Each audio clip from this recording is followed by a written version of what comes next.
यदि हजुर, यदि चाहिँ शेरबहादुर देउवा प्रधानमन्त्री हुनुभयो भने नेकपा एमालेका सांसद जसले शेरबहादुर देउवालाई समर्थन गर्नुभएको छ उहाँहरूले सदनभित्र उहाँहरूको भूमिका चाहिँ के हुन्छ? एमालेको सांसदको हैसियतमा प्रतिपक्षी दलको चाहिँ सिटमा गएर बस्नुहुन्छ कि के गर्नुहुन्छ होला? होइन, त्यो अनुमानको कुरा छ। त्यो अनुमान र मिश्रित अवस्था हुनसक्छ। जो सरकारमा बस्नुहुन्छ इन्डिभिजुअलको रूपमा बस्नुहुन्छ। दलीय मान्यता त्यहाँ पनि हुन्छ, दलीय मान्यता संसदभित्र पनि हुन्छ। तर ती प्रधानमन्त्रीहरू भएको मान्छे र त्यसमा त्यो तपाईँको क्याबिनेटमा रहेको मान्छे इन्डिभिजुअली बसेको हुन्छ। यसको अर्थ चाहिँ यो 5 हो। यिनीहरूको इन्डिभिजुअल गभर्मेन्ट हो त्यो, तर चाहिँ त्यो दलको आधारमा लार्जेस्ट अथवा सेकेन्ड लार्जेस्टको रूपमा तपाईँ तलपट्टि बस्ने दलको मान्यता समाप्त हुँदैन। त्यसमा प्रतिपक्ष पनि भइरहन्छ। सत्ता पक्ष भनेको चाहिँ तपाईँको इन्डिभिजुअल आधारमा। त्यही त सांसदहरू संसद भवनभित्र शिखण्डीको जस्तो भूमिकामा देखिँदा यसले अर्को विकृति ल्याउँछ भन्ने कुरा त फेरि चाहिँ शङ्का गर्ने ठाउँ रह्यो। होइन, शङ्का गर्ने ठाउँ प्रशस्त छ। त्यो कुरा करेक्टली तपाईँले पोइन्ट आउट गर्नुभएको छ। त्यो शङ्का गर्ने ठाउँ थुप्रै छन्। व्यक्तिले सिस्टमलाई कसरी प्रयोग गर्छ, व्यक्तिले चाहिँ संविधानलाई कसरी कार्यान्वयन गर्छ। एउटा व्यक्ति महेश्वरलाई चाहिँ लास्टमा एउटा कुरा भनौँ, मानिस कति वर्ष कति लामो बाँच्यो भन्ने कुरासँग अर्थ हुँदैन। मान्छे कति लामो समयसम्म पदमा मान्छेहरू पदमा बस्नको निम्ति मरिहत्ते गर्छ नि। पदमा बस्न कति लामो समयसम्म बस्यो, उसको पदावधि कति थियो भन्ने कुराको कुनै अर्थ हुँदैन। त्यो पदमा बसिरहँदाखेरि त्यसले के गर्यो के गरेन भन्ने कुराको अर्थ हुन्छ। श्रोता हार्दिक नमस्कार एवं स्वागत छ नागरिक सवालमा। म नारायण अवस्थी, प्रविधिमा साथ दिँदै हुनुहुन्छ आरडीजी र छोटोजीले। नागरिक सवालमा आज मैले सर्वोच्च अदालतमा विचाराधीन रहेको विषयमा कुराकानी गर्नेछु। मैले पूर्व प्रदेश प्रमुख तथा पूर्व महान्यायाधिवक्ता समेत रहनुभएका वरिष्ठ अधिवक्ता बाबुराम कोरसँग कुराकानी गर्नेछु। हिजो मात्रै निवेदकका पक्षका वकिलहरूको अथवा अधिवक्ताहरूको बहस सकिएको छ सर्वोच्च अदालतमा। प्रधानमन्त्री केपी शर्मा ओलीको सिफारिसमा राष्ट्रपतिले प्रतिनिधि सभाको विघटन गरिसकेपछि शेरबहादुर देउवालाई प्रधानमन्त्री बनाउने भनेर सांसदहरूले हस्ताक्षर सहितको रिट निवेदन सर्वोच्च अदालतमा दायर गरेका थिए र सो रिटको पक्षबाट 36 जना कानुन व्यवसायीहरूले बहस गरेर सकाएका छन्। सर्वोच्च अदालतको संवैधानिक इजलासमा जारी प्रतिनिधि सभा विघटन विरुद्धको मुद्दामा रिट निवेदक तर्फको बहस सकिएको छ र रिट निवेदक तर्फको बहसमा पनि दुई थरी विचारहरू आएको भनेर सञ्चार माध्यममा कुराहरू आएको छन्। यसै सन्दर्भमा मैले पूर्व प्रदेश प्रमुख तथा पूर्व महान्यायाधिवक्ता समेत रहनुभएका बाबुराम कोरसँग कुराकानी गर्नेछु। छोटो स्वागत छ आदरणीय श्रोता नागरिक सवालमा। नागरिक सवालमा आज मैले राष्ट्रिय बहसको विषयमा कुराकानी गर्नको लागि प्रदेश प्रमुख समेत रहनुभएका पूर्व महान्यायाधिवक्ता पनि रहनुभएका वरिष्ठ अधिवक्ता बाबुराम कोरसँग कुराकानी गर्दैछु। सर्वोच्च अदालतमा जुन विचाराधीन मुद्दा छ बहस भइराखेको छ। सर्वोच्च अदालतको संवैधानिक इजलासमा प्रतिनिधि सभा विघटन विरुद्धको मुद्दामा रिट निवेदकको तर्फबाट बहस सकिएको छ। बाबुराम वरिष्ठ अधिवक्ता बाबुराम कोरसहित 36 जना कानुन व्यवसायीहरूले सो रिटको पक्षबाट बहस गर्नुभएको छ र बहसको निर्क्योल अथवा उहाँहरूको माग दाबीका विषयमा दुई थरी कुराहरू आए भनेर चाहिँ समाचारहरूमा आएका छन्। मैले उहाँहरूको अथवा शेरबहादुर देउवाको पक्षबाट बहस गर्नुभएका कानुन व्यवसायीहरूको तर्क के रहेको छ र अब सर्वोच्च अदालतमा सरकारको पक्षबाट बहस गर्ने कानुन व्यवसायहरू बाँकी हुनुहुन्छ, सरकारी वकिलहरू चाहिँ उहाँहरूले त्यसमा बहस गर्नुहोला। तर शेरबहादुर देउवा पक्षका कानुन व्यवसायहरूको भनाइ अथवा दाबी के हो भनेर चाहिँ म जान्ने प्रयास गर्नेछु, उहाँलाई सोध्नेछु। यहाँलाई नागरिक सवालमा हार्दिक स्वागत छ। नमस्कार। धन्यवाद सर, धन्यवाद। हजुर, यो चाहिँ सर्वोच्च अदालतमा जुन विचाराधीन मुद्दा छ प्रतिनिधि सभा विघटन विरुद्धको, यसमा तपाईँहरू 36 जना कानुन व्यवसायीहरूले बहस गरेर सकाउनु भयो। अब सरकारी पक्षबाट बहस हुन्छ होला। यहाँहरूले चाहिँ बहसको क्रममा मूलभूत रूपमा उठाएका विषयहरू र माग गरिएका कुराहरू चाहिँ के हुन्? अब यो निवेदक पक्षले तपाईँको मूलभूत रूपमा उठाइएको कुराहरू के हो भने सम्माननीय प्रधानमन्त्रीजीले जे जसरी यहाँलाई सबैलाई जानकारी भएको कुरा हो, जे जसरी प्रतिनिधि सभाको विघटन गर्नुभयो र विघटन गर्नुभन्दा अगाडि उहाँ संविधानको धारा 76(3) को प्रधानमन्त्री हुनुहुन्थ्यो। उहाँले विश्वासको मत दिनुपर्ने उहाँको संवैधानिक कर्तव्य भए पनि उहाँले विश्वासको मत दिनु भएन। विश्वासको मत पारित भएको भए उहाँ कन्फर्म प्रधानमन्त्री हुनुहुन्थ्यो, तर विश्वासको मत नलिनु भएको हुनाले लिन्न भनेको हुनाले उहाँ स्वतः पदमुक्त हुनुभएको मानिन्छ। त्यसकारणले उहाँले संविधानको धारा 76(5) को बाटो प्रशस्त गर्नुभयो। तर कसरी गर्नुभयो भने आफूले राजीनामा नदिइकन बडा जालसाजी तरिकाले संविधान उपर जालसाजी गरेर उहाँले त्यो गर्नुभएको र उहाँलाई त्यो कानुनी शब्दमा त्यसलाई अल्टेरियर मोटिभ भनिन्छ। र त्यसपछि मेलाफाइड इन्टेन्सन पनि उहाँको भएको देखिन्छ, बदनीय दुराशय।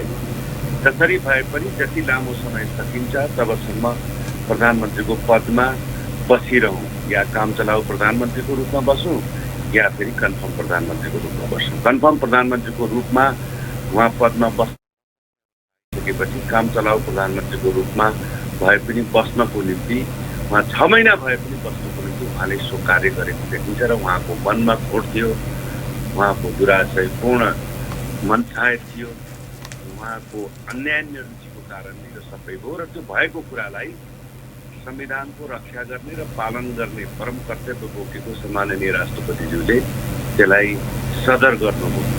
र त्यसमाथि पनि अझ बढी के काम गर्नुभयो भने संविधानको धारा 76 को 5 बमोजिम फेरि प्रतिनिधि सभाका सम्पूर्ण सदस्यहरूलाई इन्डिपेन्डेन्टली उहाँले चाहिँ आह्वान गर्नुपर्नेमा गर्नुभयो। तर गरिसकेपछि फेरि अहिलेको रिट निवेदक माननीय शेरबहादुर देउवालाई बहुमत देखिने गरी समर्थन गरेका माननीय सदस्यहरूको निवेदन त्यहाँ पुगिसकेपछि त्यसलाई छाडै इन्कार गर्नुभयो। त्यस कारणले यो संविधानमाथि सम्माननीय द्वयले रातभर संविधानको पालन गर्नु भएन, संविधानको संरक्षण गर्नु भएन, संविधानको बााउन्ड्री क्रस गरेर सबै चिज गरेको हुनाले अब उहाँले आह्वान गरेको बमोजिम 76 को 5 बमोजिम उहाँले प्रधानमन्त्री नियुक्तिको निम्ति प्रतिनिधि सभाका सदस्यहरूलाई आह्वान गरेको बमोजिम प्रस्तुत गरिएको माननीय शेरबहादुर देउवाको निवेदन उपर उहाँले विचार गरेर उहाँलाई प्रधानमन्त्री नियुक्त गर्नु पर्दथ्यो। संविधानको त्यही मनसाय हो, व्यक्तिको हो, राजनीति के हो, यो सबै कुराको यसभित्र कुनै मतलब र अर्थ हुँदैन।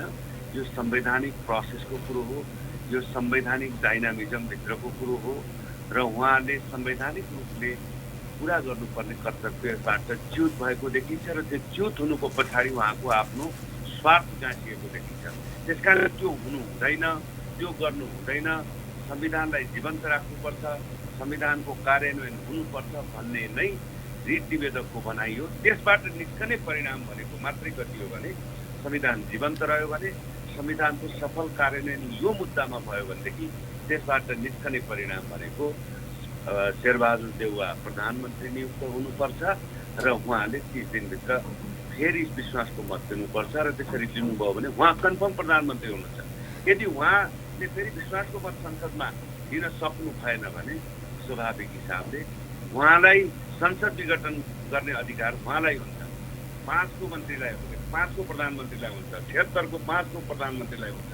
भनेपछि अहिले प्रधानमन्त्री केपी शर्मा ओली 76(4) अनुसार प्रधानमन्त्री हुन् भन्ने हो कि तपाईँहरूको भनाइ 76(5) को अवस्थामा प्रधानमन्त्री अथवा सरकार पुगेको हो भन्ने हो तपाईँहरूको व्याख्या? होइन, ओलीजी त तपाईँको सुरुवातमा 3 कै प्रधानमन्त्री हो। 4 को त उहाँले प्रक्रिया पुरा गर्नु भएन भन्ने इस्यु यदाकदा उठेको देखिन्छ। तर उहाँको 30 दिन पनि कटिसक्यो, 30 दिनभित्र लिनु पनि भएन। उहाँले त जालसाजपूर्ण तरिकाले गर्नुभयो नि त्यो सब। त्यस कारण उहाँ त अटोमेटिकली संसद विघटन भइसकेपछि प्रतिनिधि सभाको सदस्य उहाँ अहिले 76 अनुसारको प्रधानमन्त्री हो कि 4 या 5 तपाईँहरूको दाबी? उहाँ 5 को त हुँदै होइन नि। 5 को चाहिँ प्रश्न कुरा के छ भने 5 को हुँदै होइन। 4 भनेको खालि प्रतिनिधि सभामा विश्वासको मत दिने प्रक्रियासम्म हो। उहाँ 3 को प्रधानमन्त्री हो, तर 3 को प्रधानमन्त्री भए पनि पदमुक्त प्रधानमन्त्री हो र काम चलाउ प्रधानमन्त्री हो अहिलेको स्थितिमा उहाँ। अब तपाईँहरूकै पक्षबाट पनि संविधानको धारा 76(4) को प्रयोगको विषयमा 2 थरी मत आएछ, तपाईँहरू 36 जनाकै बिचमा पनि। हजुर हजुर। यो 76(4) को प्रयोग नगरिकन 5 मा त पुग्नै सकिँदैन भनेर भीमार्जुन आचार्यले भन्नुभयो भन्ने कुरा आएको छ। 4 को प्रयोग सदनमा हुनुपर्छ भनेर। होइन, उहाँको गलत तर्क हो, गलत भर्सन उहाँले प्रस्तुत गर्नुभयो। त्यसको कुरो म हिजो नै पुगिसकेको छु, किनभने उहाँ पश्चात मैले बहस गर्ने पालो थियो। उहाँले के उद्देश्यले त्यस्तो अभिव्यक्ति राख्नुभयो थाहा भएन, या फेरि उहाँको अभिव्यक्तिलाई बुझिएन त्यसरी प्रस्तुत गरियो। तर त्यो कुरो होइन। प्रधानमन्त्रीजी अहिले हि इज नो मोर प्रधानमन्त्री, एक काम चलाउ प्रधानमन्त्री हुनुहुन्छ। उहाँले आफैले सबै चिजहरू वेब गरिसक्नु भएको छ र अहिले फेरि सम्माननीय राष्ट्रपति एउटै इस्युमा एउटै तथ्यमा पक्षहरूको दोहोरो चरित्र हुनु हुँदैन। या फेरि एउटा तथ्यलाई सम्पूर्ण रूपले स्वीकार गरेको हुनुपर्छ, या फेरि सम्पूर्ण रूपले अस्वीकार गरेको हुनुपर्छ। स्वीकार पनि गर्ने अस्वीकार पनि गर्ने द्वैत चरित्र मुद्दाका कुनै पनि पक्षले राख्न पाउँदैन। निवेदक पक्षले द्वैत चरित्र राखेको छैन। निवेदक पक्षको त खाली भनाइ के हो, माग के हो भनेदेखि प्रधानमन्त्रीले जालसाजपूर्ण तरिकाले, उहाँले गैर संवैधानिक तरिकाले यो संविधानको झज्जियाँ उडाउनु भयो, यो संविधानको बााउन्ड्रीलाई क्रस गर्नुभयो। संसद विघटन गर्ने अधिकार उहाँमा थिएन र संसद विघटन गर्ने त्यो किसिमको सिफारिसलाई अनुमोदन गर्ने राष्ट्रपतिले त्यो अधिकार थिएन। र त्यसपछि चाहिँ पहिलो कुरा त संसद विघटन गर्नु नै सबैभन्दा ठुलो बेसिक कुरो हो। संसद पुनस्थापित भइसकेपछि मात्रै फेरि शेरबहादुर देउवा बहुमतको आधारमा प्रधानमन्त्री नियुक्त हुने अवस्था हो। त्यस कारण अहिलेको माग निवेदकहरूको के छ भने मोरले संविधान बमोजिम संसद पुनस्थापना भई बहुमत 149 जना व्यक्तिले समर्थन गरिएको र निवेदन गरिएको, राष्ट्रपति समक्ष निवेदन गरिएको जुन किसिमको निवेदनमा चाहिँ स्पष्ट बहुमत देखिएको छ, त्यही आधार हो। भोलि के अरे प्रधानमन्त्री 76(5) अनुसार शेरबहादुर देउवालाई प्रधानमन्त्री बनाउने आदेश अदालतले गर्नु पर्यो भन्ने यहाँहरूको भनाइ। अदालतले त गर्नै पर्यो नि। अदालतले जब गर्नुपर्ने व्यक्तिले नगरिसकेपछि उहाँको गैर संवैधानिक कार्य जुन छ, राष्ट्रपतिजीको गैर संवैधानिक कार्य छ, उहाँले तेरो मेरोको निर्णय गर्ने होइन। उहाँले त संविधानको पालन र रक्षा गर्ने हो। संविधानले के भन्छ 5 मा भने, तर यहाँनिर संविधानको धारा 76(4) को प्रक्रिया पुरा नभई 76(5) मा जान सकिन्छ कि सकिँदैन भन्ने प्रश्न अदालतले संवैधानिक इजलासले तपाईँहरूलाई पटक पटक सोधेको भन्ने कुराहरू आएको छ। त्यसको जवाब एउटै। त्यस कुराको सर के छ भनेदेखि मैले त्यो कुरा धेरै बहसहरू साथीको सुनेको थिएन। मैले त्यो कुरा आफैले उठाएँ। हजुर, बेन्चले मलाई त्यो कुरा सोधेको थिएन। त्यसभन्दा अगाडि बहस गर्ने साथीहरूलाई पनि मेरो उपस्थितिमा सोधेको देखिएन। तर मैले त्यसभन्दा अगाडि पनि थुप्रै कुराहरू बेन्चले चाहिँ जानकारी लिन खोजेको हुनाले मैले आफूले जिज्ञासा राखेर बेन्चले यस्तो यस्तो कुरा उठाएको भन्ने कुराहरू सामाजिक सञ्जालहरूमा देखिएको छ। त्यस कारणले धेरै कुरा धेरै साथीहरूले भन्नुभयो होला यसको सम्बन्धमा यस्तो छ, कुरा यस्तो हो भनेर मैले आफ्नो कुराहरू त्यहाँ राखेँ। राखिसकेपछि बेन्चबाट कुनै जवाफ आएन, बेन्चबाट कुनै रिएक्सन पनि भएन। मैले आफ्नो अथोरिटिजहरू पेश गरेँ, मैले जाने बुझेका कुराहरू राखेँ, केही साइटेसन्सहरू पेश गरेँ, केही डक्ट्रिनल कुराहरू पेश गरेँ। त्यस कारणले मान्छे फर्केर आउन सक्ने यो सिक्वेन्सेस अफ ल हो भन्ने कुराहरू आए। यो अनुक्रम जुन अगाडि बढेर जान्छ, त्यसपछि खालि एक्सन त के भयो, अहिलेको कन्टेन्सन मात्रै कति हो भने कि प्रधानमन्त्री शेरबहादुर देउवाले प्रस्तुत गरेको त्यो निवेदनभित्र उहाँको बहुमत देखिन्छ कि देखिँदैन, र त्यो गर्न सक्ने अधिकार त्यो संविधानभित्र त्यो प्रतिनिधि सभाभित्रका सदस्यहरूलाई छ कि छैन, दलीय र निर्दलीयको कुरो के हो। अनि यसमा चाहिँ अरू दलका सदस्यहरूले एजेड सदस्यको रूपमा प्रधानमन्त्रीको को रूपमा शेरबहादुर देउवाला प्रस्तुत गर्न सक्छन् कि सक्दैनन् र राष्ट्रपतिले हेर्ने कुरा के हो भने उसको बहुमत त्यहाँ देखिएको छ भनेर त्यो हो कि होइन भन्ने कुरा उहाँले चेक जाँच गर्न सक्नुहुन्थ्यो। यो दलको कुरा, यो कुरा, त्यो कुरा भनेर 10वटा कुरा गरेर उहाँले आफूले निर्णय गर्न सक्ने अधिकार छैन।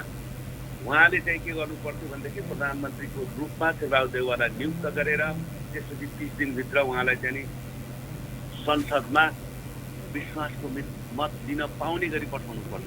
त्यो नगर्नु भएको कुरा मुख्य झगडाको विषय थियो, मुख्य विवादको विषय थियो। अब यो 4को प्रक्रिया पुरा नभइकन जाने भन्ने कुरा यिनी फिक्सनका कुरा हो। 4को प्रक्रिया त प्रधानमन्त्री स्वयंले तोड्नुभयो नि। तर 4को प्रक्रिया बाध्यकारी हो। बहालवाला प्रधानमन्त्री पदमुक्त नभई अर्को प्रधानमन्त्री नियुक्तिको प्रक्रिया सुरु नहुने, त्यही भएर 76-3कै प्रधानमन्त्री हुन् केपी शर्मा ओली, 74को प्रक्रियामा उहाँ जानु नै भएको छैन। 4मा गइसकेपछि अनि 5को कुरा उठ्ने र अदालतले अब यस्तो प्रश्न उठिसकेपछि शेरबहादुर देउवालाई प्रधानमन्त्री 5को प्रक्रिया अनुसार बनाउनु भनेर आदेश दिन अलि गाह्रो होला। फेरि त्यो राजनीतिभित्रै अब प्रधानमन्त्री को बनाउने भन्ने छिनोफानो पनि अदालतबाटै गर्न थालियो भने अर्को विकृति हुन्छ कि भन्ने छ नि त आशंका। होइन, प्रधानमन्त्री अदालतबाट बनाउने कुरा होइन। प्रधानमन्त्रीलाई कानुन बमोजिम, संविधान बमोजिम राष्ट्रपतिजीले नबनाइसकेपछि यो गलत भयो, यो गर्नु हुँदैन, यसो गर्नुपर्छ भनेर आदेश दिने कुरा हो। अदालतले बनाउने कुरा होइन। जो अख्तियारीमा बसेको छ, जसलाई संविधान बमोजिमको अख्तियारी छ, यो अवस्थामा यो गर्ने भनेर त्यो कुराहरूले गरेन। खालि राष्ट्रपतिको मात्रै कुरा होइन, अरू संवैधानिक आयोगहरूले, अरू अख्तियारवालाले पनि त्यो गरेनन् भने त्यसलाई जुडिसियल चेक गर्छ। जुडिसियरीले, न्यायपालिकाले भनौँ अथवा सर्वोच्च अदालतले त्यसलाई चेक गर्छ। चेक गरेर त्रुटि देखियो, संविधान विपरीतको काम गरियो भने त्यसलाई बदर बातिल गरेर त्यसपछि परमादेश जारी गरेर यो गर भनेर भन्छ। अदालतले स्वयंले शेरबहादुर देउवाजी अथवा अन्य कुनै मानिसलाई तपाईँ प्रधानमन्त्री नियुक्त हुनुभयो, गएर बस्नुहोस् भनेर भन्दैन। त्यो अख्तियार जसलाई छ उसलाई भन्ने हो। सर, यसमा क्लियरिटी छ, यसमा धेरै लामो लफडा छैन, यसमा लामो विवाद छैन। तपाईँले उठाएको, जेन्युनली उठाएको कुरा, अहिले सुन्नुभएको चर्चामा आएको कुरा मात्रै कति हो भने 4 बमोजिम 76 बमोजिम विश्वासको मत नलिकन गरिएको संसदको विघटन अथवा त्यो फलानो यो 76-5को प्रोसेस के हो भन्न खोज्नु भएको। तर उहाँ बेन्चले कसरी कुरा उठाइरहेको थियो, जिज्ञासा राखेको छ, पटक पटक राखेको थियो। हिजो म उपस्थित हुँदाखेरि मैले स्वयंले जिज्ञासा राखेँ। बाहिर यो सुनिएको छ, विमानहरूले यति पटक यति साथीहरूलाई यस्तो किसिमको जिज्ञासा राख्नुभयो। त्यो दायित्व हो, दायित्व हो। तर त्यो दायित्व के छ भने अधिकारसँग जोडिएर आएको छ। त्यो अविश्वासको प्रस्ताव अथवा विश्वासको प्रस्ताव, प्रधानमन्त्रीले विश्वासको प्रस्ताव विश्वास लिन्छु भनेर संसदमा जुन प्रस्ताव राख्नुपर्ने कुराहरू हो, त्यो नराखिकन उहाँले मार्ग प्रशस्त गरे भनेर भनिदिनुभयो। जालसाजपूर्ण कुराले त्यो भन्नुभयो। त्यसमा उहाँको अन्तर्निहित अन्य कुनै किसिमको दुराशय मात्रै होइन, उहाँको ठुलो अरू पनि मन्साहरू छ। त्यस कारणले यदि राखेको भएर त्यो पारित भएको भए उहाँ कन्फर्म प्रधानमन्त्री हुनुहुन्थ्यो। उहाँको अधिकारसँग पनि जोडिएर गएको विषय हो। त्यो अधिकारसँग सम्बन्धित भएको ल्याबिलिटी अधिकारलाई वेभ गर्दाखेरि त्यो पनि स्वतः वेभ हुन्छ भन्ने मैले जवाब दिएको हुँ। मेरो यति नै बनाइयो, मैले बुझेको कुरा यति नै हो। त्यसले श्रीमानहरूले जिज्ञासा मसँग राख्नु भएको होइन। जिज्ञासा अगर यही हो भने यसको अर्थ यही हो भनेपछि उहाँहरूले केही पनि जवाब चाहिँ दिनु भएन। म बोलिरहेँ, मैले आफ्नो बहस सिद्ध्याएँ। त्यस कारण मेरो त अहिले पनि धारणा के छ भने साथीहरूको बाजिएको भन्ने भन्दा पनि अलिकति घुमाउरो हिसाबले यो हो त्यो हो भन्ने कुराहरू। यहाँले जस्तो कि 76-4 अनुसारको प्रक्रिया बारे भन्दा पनि नचाहँदै पनि अथवा 76-5मा प्रवेश गरिसकेको स्थिति भएको हुनाले अहिलेको मुख्य प्रश्न भनेको 2 जना मध्ये को प्रधानमन्त्री भन्ने कुरामा अदालतले निर्णय दिनुपर्छ भन्ने यहाँको भनाइ आएको हो। मेरो भनाइ स्पष्ट रूपमा त्यही नै हो। तर त्यसमा पनि 2 जना मध्येमा भन्ने भनाइ थिएन मेरो। अब साथीहरूले कसरी देख्नुभयो त थाहा भएन। 2 जना भन्ने कुरै भएन। उहाँले त त्यो दलीय संरचना अन्तर्गत एउटा व्यक्तिले सम्पूर्ण दलमा आबद्ध भएका साथीहरूको हकमा, वारिसको हकमा सिग्नेचर गरेर राष्ट्रपतिलाई दिने चिज त्यो 5 भित्र पर्दैन। हेर्नुहोस् न, त्यो खालि के भन्छ भने त्यसको त पर्सन टु पर्सन, व्यक्ति व्यक्तिको रिलेसन हुन्छ। जब दलहरू असफल हुन्छन् र दलको निम्ति एउटा जिता जाग्दा समाता पनि हो भनेर मैले निवेदन गरेँ। किनभने दलहरूको फेलुएर दलहरू फेल भयो भनेदेखि अनि यो सार्वभौम सत्ता सम्पन्न नेपाली जनताले चुनेर पठाएका सांसदहरूले जनताको हकमा रिप्रेजेन्टेटिभ एक्सन गर्न सक्छन् र तिनीहरूले कुनै पनि व्यक्तिलाई प्रधानमन्त्रीको रूपमा नियुक्त गर्न सक्छ बहुमत पुर्याएर समर्थन गरेर हो। त्यो अवस्था अहिले एट प्रेजेन्ट शेरबहादुर देउवाको हकमा छ, किनभने यसले तमाम कायमी सदस्य सङ्ख्याको 149 जना व्यक्ति तत्काल थिए, 146 जना अहिले पनि छन्। बहुमत उहाँको घटेको छैन, कसैले दरखास्त झिकेको छैन, कसैले रिट निवेदन तामेलीमा राखिपाउँ भनेर भनेको छैन, अदालतमा त्यो देखिएको छ। राष्ट्रपतिबाट त्यो होइन छैन भन्ने कमेन्ट केही पनि छैन, प्रत्युत्तरमा के अरे त्यो लिखित जवाफमा पनि छैन। शेरबहादुर देउवाको नाममा समर्थन गर्नेहरूको सङ्ख्या 146 जना होइन भनेर लिखित जवाफमा उल्लेख गर्न सक्नु भएको छैन। अनि अरू कुराहरू जालसाजपूर्ण तरिकाले चाहिने नचाहिने फेब्रिकेटेड कुरा गरेर अनि संविधानको बचाउ हुन सक्दैन। त्यस कारणले संविधानको बचाउ गर्ने हो, संविधानको मार्ग खुला गर्ने हो, संविधानको समुचित रूपमा कार्यान्वयन गर्ने हो भने अदालत एकमात्र यस्तो संस्था हो जसले संविधान बमोजिमको आदेश दिने हो।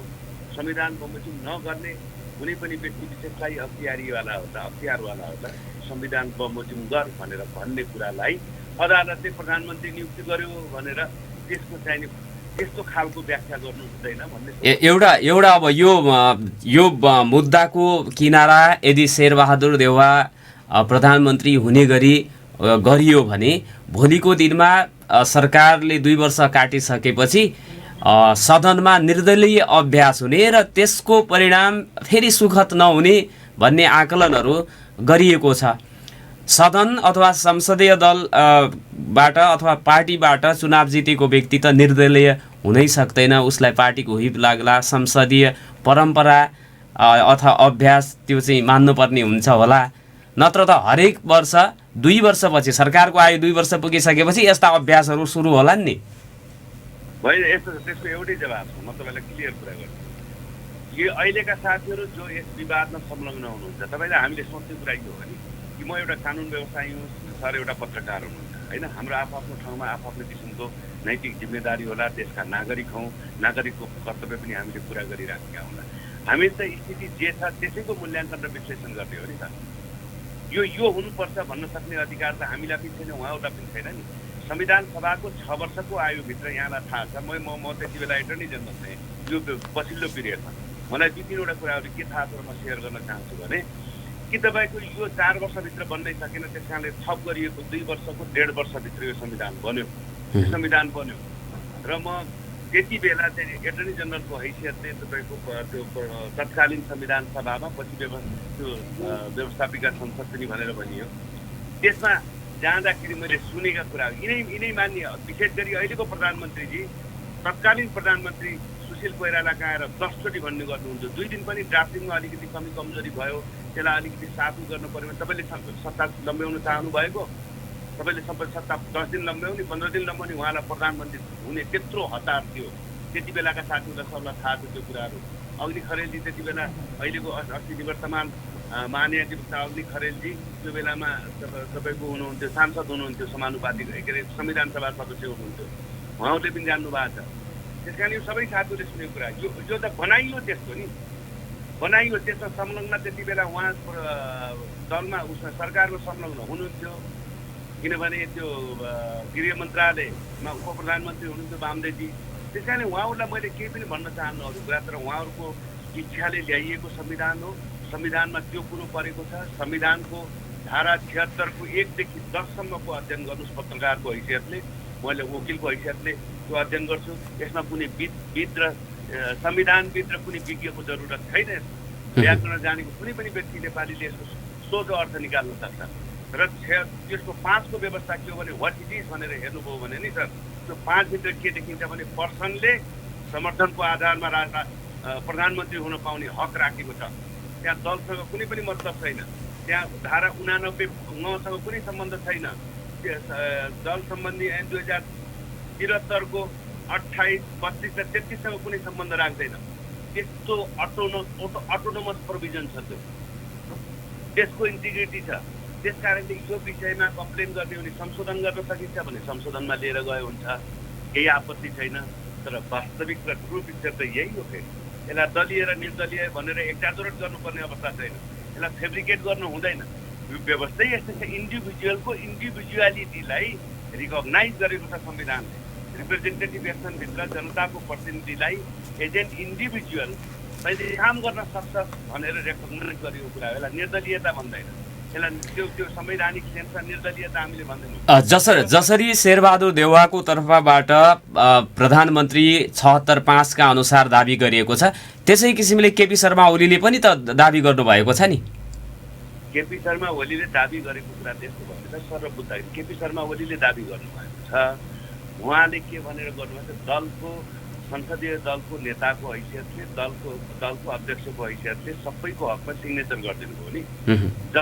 जसपाको हकमा पनि महन्तजीले त्यही गरिदिनु भयो र बुझाउनु भयो कि मेरो दलको यति भनेर सबै गनिदिनु भयो नि। त्यो त्यति नबुझ्ने कुरो छैन। तर शेरबहादुर देउवाको हकमा 5 बमोजिम दलीय प्रतिबन्ध हटेको अवस्था हो। 5 मा जाँदाखेरि दलीय प्रतिबन्ध लाग्दैन, लाग्दैन स्पष्ट रूपमा। त्यहाँ प्रतिनिधि सभामा रहेका माननीय सदस्यहरू जति पनि छन् कुन दलसँग आबद्ध छन् कुन दलसँग छैनन् त्यो कुरा हेरिँदैन र सबैलाई प्रधानमन्त्री हुने अधिकार छ। सबैलाई संसदीय दलको नेता हुनु पर्दैन, सबैलाई प्रधानमन्त्री हुने अधिकार छ। तर त्यसले के परिपुष्टि गर्नुपर्छ भने त्यो व्यक्तिले भोलिका दिनमा उपधारा 4 बमोजिम संसदमा 30 दिनभित्र नियुक्ति भएको 30 दिनभित्र विश्वासको मत प्राप्त गर्न सक्छ भन्ने आधार देखाउनुपर्छ।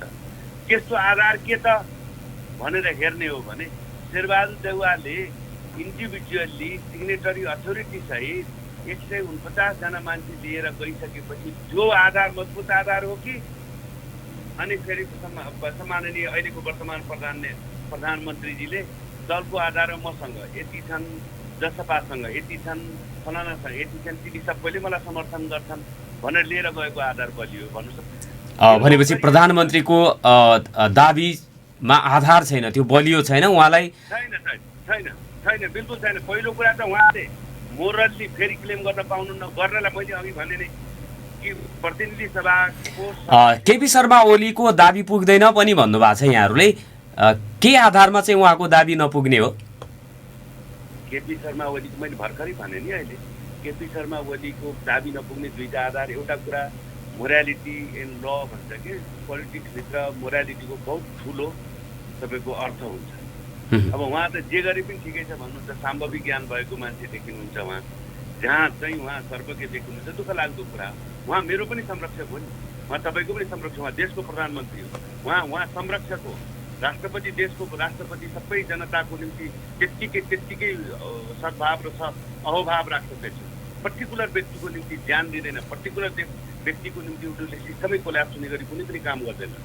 जब राष्ट्रपति बोल्छन्, जब प्रधानमन्त्री बोल्छ, त्यो देशको आवाज बोल्छ भनिन्छ। That is a voice of the nation. त्यो देखिँदैन। यसको फिलोसफी धेरै लामो छ सर, जो मैले अहिले भनेर साध्य छैन। म सरलाई पनि जानकारी होला। म यति मात्रै भन्छु, प्रधानमन्त्री केपी ओलीले मोरल आधार गुमाइसक्नु भएको छ। देशलाई झाँटेर, संविधानमा फ्रड गरेर, अल्टेरियर मोटिभ राखेर, मेलाफाइटली राष्ट्रपतिलाई काम गराएर मिलीभगतमा काम गरेको हुनाले स्पष्ट रूपमा यो भन्न सकिन्छ। र जुनसुकै नेपाली नागरिक चाहिँ यो भन्नुपर्छ, संविधानको धारा 48 भित्र नागरिकता प्राप्त गरेको कारणले मात्रै व्यक्ति नागरिक हुँदैन, त्यसले नागरिकको कर्तव्य पनि पुरा गरेको हुनुपर्छ। जहाँ कानुनको पालना हुँदैन त्यहाँ कानुनको पालना गर्नुपर्छ भनेर प्रेसर ग्रुपको हैसियत त्यसले प्रेसराइज गर्न सक्छ। त्यो व्यवस्था अहिले हामीले राखेका छौँ, यही संविधानभित्र छ, धारा 48 भित्र। त्यस कारणले प्रधानमन्त्री केपी ओलीको पहिलो कुरो त मोरल्ली उहाँले क्लेमै गर्न पाउनुहुन्न। सबैले गर्न पाए पनि उहाँले पाउनुहुन्न, किनभने संविधानमाथि उहाँले जालसाज गर्नुभयो, जनतालाई धेरै किसिमले चाहिँ उहाँले धोका दिनुभयो।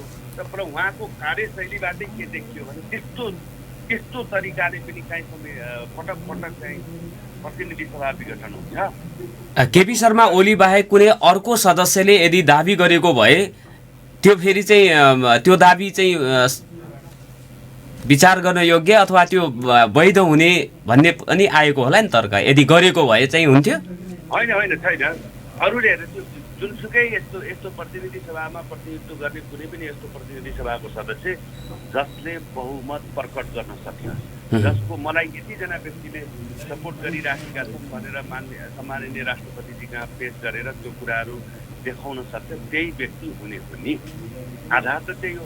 क्लेम सबैले गर्न सक्छ, तर क्लेम गरेर मात्रै भएन, त्यसले देखाउन सक्नु परेको मेरो पछाडि मेरो समर्थनमा यति व्यक्ति छन्, कायमी सदस्य सङ्ख्याको बहुमत सदस्य मसँग छन् भनेर देखाउनु पर्थ्यो। र उपधारा 5 को मकसदै त्यही हो। जहाँबाट व्याख्या गर्नु, जसरी व्याख्या गर्नु, संविधानका तमाम प्रिन्सिपल यसमा इन्भल्भ गरेर हेर्नुहोस्, त्यसको व्याख्या त्यही नै हुन्छ। र त्यो कुरा भगत शेरबहादुर देउवाजीले गर्नुभएको हुनाले र केपीजीले गरेका कुरा, अहिलेको प्रधानमन्त्रीजीले गरेका कुरा त दलीय समर्थन मलाई छ भनेर भन्नुभयो हो। यो संविधानको धारा 76(5) को 5 नै आफैमा अस्पष्ट भएको कारणले गर्दाखेरि अब यो विवाद भयो होला।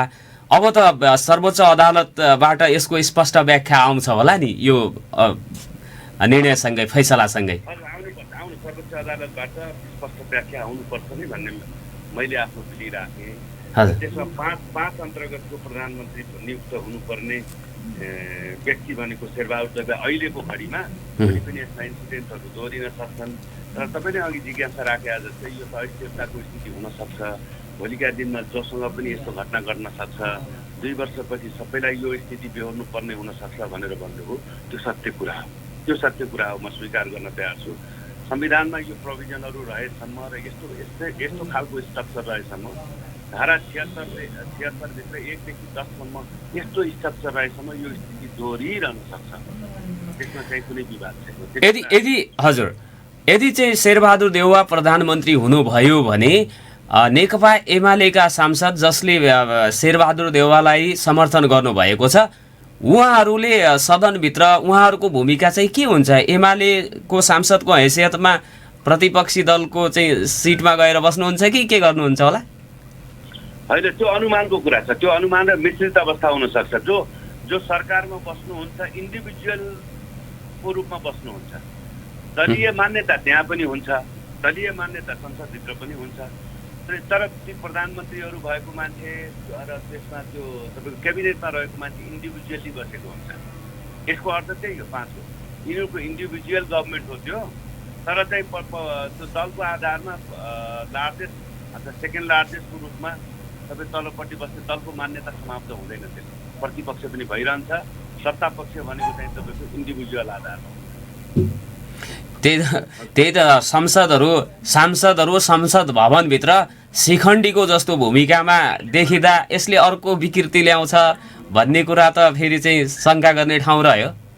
होइन, शङ्का गर्ने ठाउँ प्रशस्त छ। त्यो कुरा करेक्टली तपाईँले पोइन्ट आउट गर्नुभएको छ। त्यो शङ्का गर्ने ठाउँ थुप्रै छन्। व्यक्तिले सिस्टमलाई कसरी प्रयोग गर्छ, व्यक्तिले चाहिँ संविधानलाई कसरी कार्यान्वयन गर्छ। एउटा व्यक्ति महेश्वरलाई चाहिँ लास्टमा एउटा कुरा भनौँ, मानिस कति वर्ष कति लामो बाँच्यो भन्ने कुरासँग अर्थ हुँदैन। मान्छे कति लामो समयसम्म पदमा मान्छेहरू पदमा बस्नको निम्ति मरिहत्ते गर्छ नि, पदमा बस्न कति लामो समयसम्म बस्यो, उसको पदावधि कति थियो भन्ने कुराको कुनै अर्थ हुँदैन। त्यो पदमा बसिरहँदाखेरि त्यसले के गर्यो के गरेन भन्ने कुराको अर्थ हुन्छ। जिन्दगी जिइरहँदाखेरि पनि मान्छेले बाँचुन्जेलसम्म जिन्दगी जिउनुको औचित्य पुष्टि गर्यो कि गरेन भन्ने कुराको अर्थ हुन्छ। 90 वर्षसम्म बाँचेको 50 लाखको जीवनको औचित्य पुष्टि गर्दैन। कहिले काहीँ 30-32 वर्षमै मृत्युवरण गरेका मानिसहरूले संसारलाई प्रज्वलित बनाएर गएका हुन्छन्। त्यस कारणले यो उपभोग गर्ने, त्यसलाई कार्यान्वयन गर्ने, त्यसलाई ह्यान्डलिङ गर्ने मान्छेको हातमा पनि थुप्रै कुराहरू हुन्छ।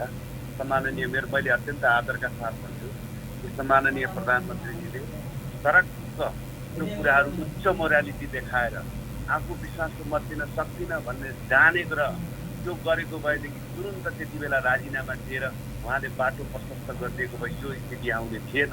5मा जान्थ्यो, भए हुन्थ्यो, नभए फेरि जे हुन्थ्यो 5को प्रधानमन्त्रीले जो हुन्थ्यो 5को प्रधानमन्त्रीले संसद विघटन गर्थ्यो, उसलाई पनि समर्थन नभएको खण्डमा। तर त्यो गर्नु भएन। त्यसमाथि जालसाजी गर्नुभयो, पदमा चिप्केर बस्न खोजिराख्नुभयो। यो गलत कुरा थियो। यो सांसारिक र लौकिक कुरा थियो। उहाँ वस्तुप्रति, उहाँ वासनाप्रति र उहाँ चाहिँ विषयप्रति अट्याच भएर बस्नु, त्यो गर्न बित्तिकै विकृतिहरूको त जन्म त्यहीबाट हुन्छ नि।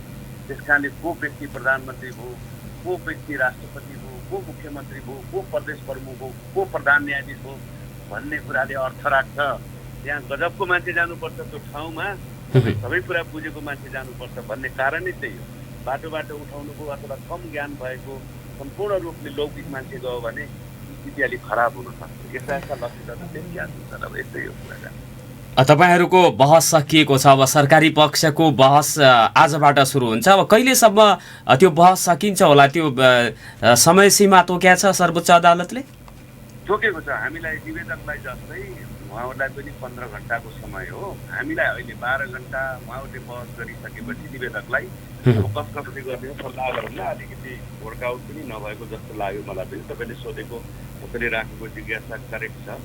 त्यहाँ केही साथीहरूको अभिव्यक्तिहरू फरक पर्यो होला। एउटा कुरा भनिँदाखेरि अभिव्यक्ति फरक पर्यो होला। तर सार संक्षेपमा के हो भने निवेदकको माग दाबी बमोजिममै आदेश जारी गर्नुपर्छ, हुनुपर्छ भन्ने नै हो ल्यान्डिङ भर्सन सबैको। तर्क प्रस्तुत गर्दाखेरि अलिकति आफ्नो विचारहरू हानि भयो होला। त्यो निवेदक पक्षको सल्लाह मस्विराको कमी कमजोरी नै मान्नुपर्छ। अब उहाँहरूलाई 15 घण्टा दिएको छ समय अदालतले तोकेर। त्यसमध्ये हिजो सभामुखजीलाई पनि कति समय टाइम दिने भन्ने कुरा माननीय महान्यायाधिवक्ता र बेन्चको बिचमा बातचित भयो जस्तो लाग्छ। तर टोटालिटीमा प्राइभेट वकिल हायर गर्नुभएको छ राष्ट्रपतिजीले पनि थुप्रै, प्राइभेट वकिलहरू हायर गर्नुभएको छ प्रधानमन्त्रीजीले पनि थुप्रै, अनि त्यो सभामुखजीले पनि प्राइभेट वकिलहरू हायर गर्नुभएको छ। यताका वकिलहरू सबै भोलिन्टियर लगेरहरू उहाँहरूले हायर गर्नुभएको छ। अब यताका के कारणले भोलिन्टियर हुन् त्यसको पनि जवाफ म दिइहाल्नु। किनभने संविधानको रक्षाको निम्ति, संविधानलाई कार्यान्वयन गर्ने दिशातर्फ आफ्ना 2 शब्द बोल्नको निम्ति एउटा व्यवसायिक वकिलले कुनै पनि पैसा चार्ज गर्दैन। एउटा माझीलाई चाहिँ तपाईँको चाहिँ सागर पार गराउनको निम्ति पैसा दिँदैन।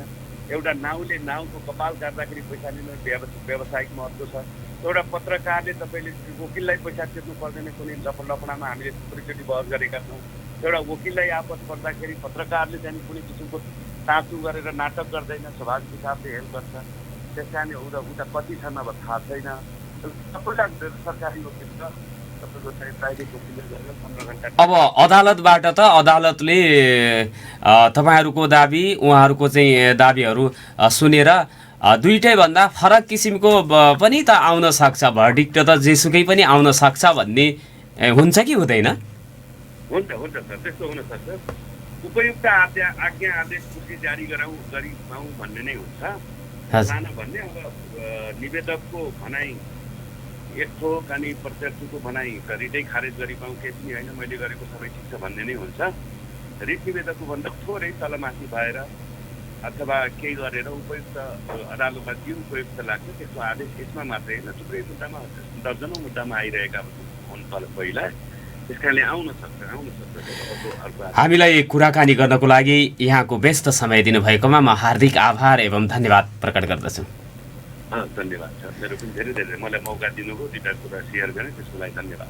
हजुर, आदरणीय श्रोता, उहाँ हुनुहुन्थ्यो वरिष्ठ अधिवक्ता बाबुराम कोवर। उहाँ पूर्व प्रदेश प्रमुख तथा पूर्व महान्यायाधिवक्ता समेत रहनु भएको थियो। उहाँसँग मैले सर्वोच्च अदालतमा विचाराधीन अहिले बहस चलिराखेको विषय छ। प्रधानमन्त्रीले प्रतिनिधि सभा विघटन गरिसकेपछि राष्ट्रपतिले प्रधानमन्त्रीको सिफारिसमा प्रतिनिधि सभा विघटन विरुद्धको मुद्दाको रिट निवेदकका तर्फबाट बहस गर्नुभएका वरिष्ठ अधिवक्ता बाबुराम कोवर हुनुहुन्थ्यो। उहाँले शेरबहादुर देउवाको पक्षबाट बहस गर्नुभएको थियो। देउवाको तर्फबाट बहस गर्ने कानुन व्यवसायहरू 36 जना रहनुभएको थियो। वरिष्ठ अधिवक्ता कृष्ण प्रसाद भण्डारी, बद्रीबहादुर कार्की, महादेव प्रसाद यादव, शम्भु थापा, रमण श्रेष्ठ, हरिहर दाहाल, मिथिलेश कुमार सिंह, हरिप्रसाद उप्रेती, गान्धी पण्डित, वर्णबहादुर कार्की, प्रेमबहादुर खड्का, श्रीहरि अर्याल, मुक्ति प्रधान, सविता भण्डारी, बाबुराजा जोशी, बाबुराम कोर, सतीश कृष्ण खरेल, गोपी कृष्ण घिमिरे, खगेन्द्र अधिकारी, नरहरि आचार्य, उमेश गौतम, यदुनाथ खनाल, चन्द्रकान्त ग्यावाली, गोविन्द बन्दी, खम्मबहादुर खाती, दिनमणि पोखरेल, सुनिल पोखरेल, टीकाराम भट्टराई, पदम रोका, भीमार्जुन आचार्य, शङ्कर सुवेदी, सीताराम अधिकारी, एकराज पोखरेल, योगेन्द्र अधिकारी, ललित बस्नेत लगायतकाले शेरबहादुर देउवाको पक्षबाट बहस गर्नुभएको थियो भने आजबाट प्रधानमन्त्री अथवा सरकारको पक्षबाट बहस गर्ने कुरा चाहिँ छ। सर्वोच्च अदालतको निर्णय के आउँछ भन्ने कुरा अब दुईटै पक्षले दाबी गरेको भन्दा फरक पनि आउन सक्ने सम्भावना रहन्छ भनेर भर्खरै बाबुराम कोहरले चाहिँ भन्नुभएको छ। हाम्रो निर्धारित समय उहाँसँग कुराकानी गर्ने सकिएको छ र बाँकी समय नागरिक सवालको त छँदैछ। छोटो व्यापारिक विश्राममा जान्छौँ। व्यापारिक विश्रामपछि तपाईँहरूका टेलिफोन कल 091 410 216 मैले लिनेछु। फोन गरिदिनु होला। हरेक दिन बिहान 8:15 पछि तपाईँहरूका फोन कल लिने हामीले गरेका छौँ। तसर्थ यो तपाईँहरूको समय हो। 091 410 216 फोन गर्नको लागि म अनुरोध गर्न चाहन्छु।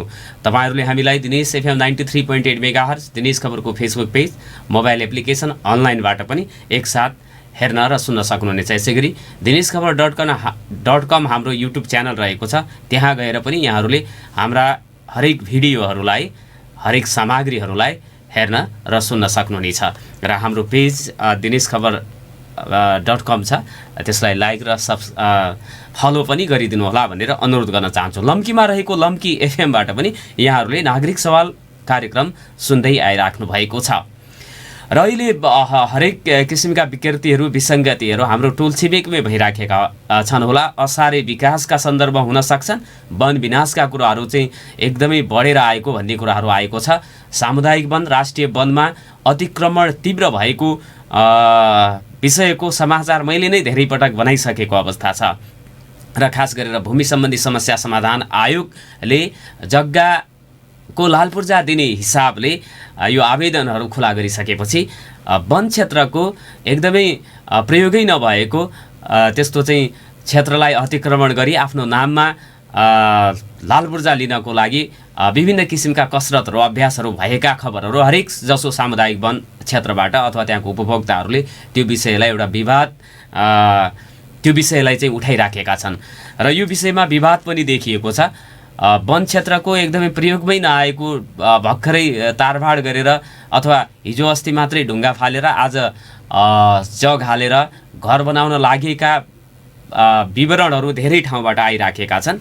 र यो कुरामा वनका कर्मचारीहरूको प्रत्यक्ष मिलेमतोमा वन क्षेत्रको जमिनहरू बेच्ने कामहरू भएका छन् भनेर सबैजसो सामुदायिक वनका उपभोक्ताहरूले आरोप लगाएका छन्। वनका पदाधिकारीहरू, स्थानीय जनप्रतिनिधिहरू, स्थानीय राजनीतिक दलका नेताहरू र वनका कर्मचारीहरू जङ्गलको, वनको काठ त तस्करी गर्थे बेच्नमा चाहिँ मिलेमतो त गर्थे जमिन नै बेच्ने कुराहरू मा पनि सरिक भएको र तिनका विरुद्धमा अख्तियार दुरुपयोग अनुसन्धान आयोगमा समेत मुद्दा रहेका सन्दर्भहरू कोट्याउन थालेका छन्।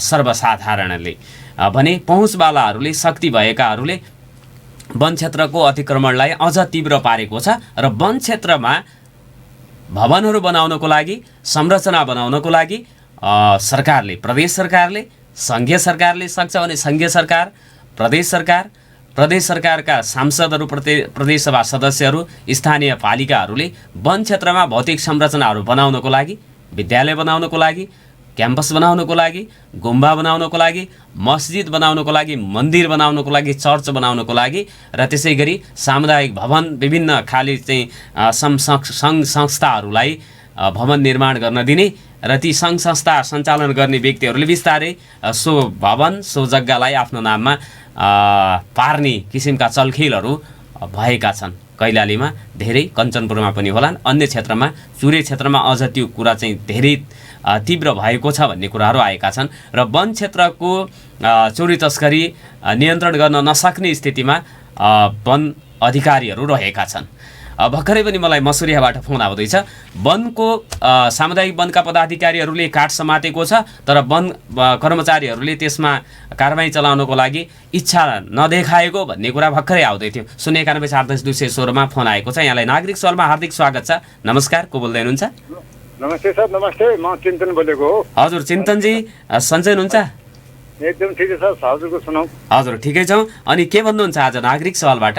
वास्तविक कुरो सर, अहिले मलाई एकदम ज्वलन्त, मलाई चित्त नबुझेको र वास्तविक कुरो चाहिँ म यसको नागरिक र यस वातावरणमा चाहिँ हुर्किएको, यस यहाँको मतलब हावापानी, यहाँको चाहिँ भनौँ हरेक पाखा पखारामा आफ्नो एउटा चाहिँ जीवन बिताएर आज वनसराय क्षेत्रमा बसेको मान्छेको कारणले गर्दाखेरि म वन प्रति एकदम आस्था र श्रद्धा राखेको कारणले गर्दाखेरि म एउटा वनकै बारेमा चाहिँ सरलाई चाहिँ केही दुई चार कुरा आफ्नो विचार राखौँ भन्ने विचार गरेको हुँ सर। तर वास्तविक कुरो भन्ने हो भने अहिलेको जति यो संरचनाहरू बन्दैछन् समुदाय वनभित्र र जति यिनीहरूको अचूर्ण भइरहेछ, हरेक किसिमका मठ मन्दिर, हरेक किसिमको तपाईँका आफ्ना व्यक्तिगत भवनहरू अथवा कुनै पनि सङ्घ संस्थाको नाम लिएर हरेक किसिमका यस्ता किसिमका भवनहरू चाहिँ बनाइराखेका छन्।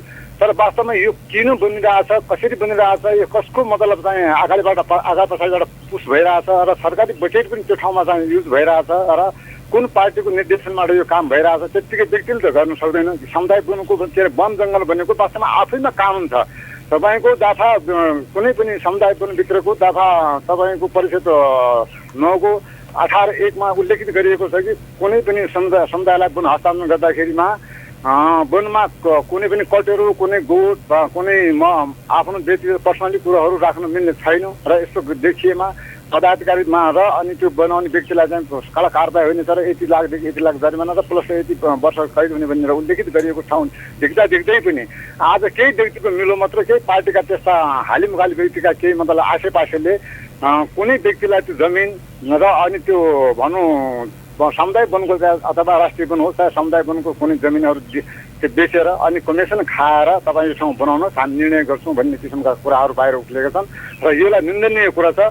यो एउटा जिल्ला वनको सहमतिबाट यो काम भइरहेछ कि यता जिल्ला वनलाई चाहिँ के अरे कुमरामा हालेर चाहिँ व्यक्तिगत यो राजनीतिक व्यक्तिले त्यो किसिमको पोजिसन दिइरहेछ कि या जाने यो अब मैले देखिरहेको छु बकाइदा संसद कोषबाट पैसा गइरहेछ। संसद कोषबाट पैसा गएर त्यो साल समुदाय वनमा त्यत्रो साल रेखाङ्कन भएको छ, त्यहाँ पारबाड भएको छ, त्यो नक्सा दिएको छ र त्यत्रो साल नियम कानुन बनेका छन्, वन ऐन उल्लेखित गरिएको छ, वन कार्ययोजना उल्लेखित गरिएको छ, विधान विधान उल्लेखित दिएको छ र त्यसको परिधिभित्र रहेर त्यो संरक्षण गर्नुपर्ने ठाउँमा उल्टै त्यो किसिमको वन हान्नु सर्ने गरेर एउटा चाहिँ त्यस्तो किसिमको एकदम गैर जिम्मेवार काम उल्लेखित भयो के अरे गरिएको हामीले देखिया छौँ र यो एकदम निन्दनीय कुरा हो। यस्तो एउटा वातावरणप्रति सरकारले हाबी गर्ने, यस्तो वातावरणप्रति चाहिँ आफ्नो एउटा चाहिँ अस्तित्व जमाउने र एउटा कुनै पनि एउटा सङ्घ संस्थाको नाममा चाहिँ त्यो जग्गामा घर भवन बनाएर समुदाय वनभित्र राष्ट्रिय वनभित्र भवन बनाएर र भोलिको दिनमा चाहिँ आफ्नो होस् भन्ने हिसाबले चाहिँ यो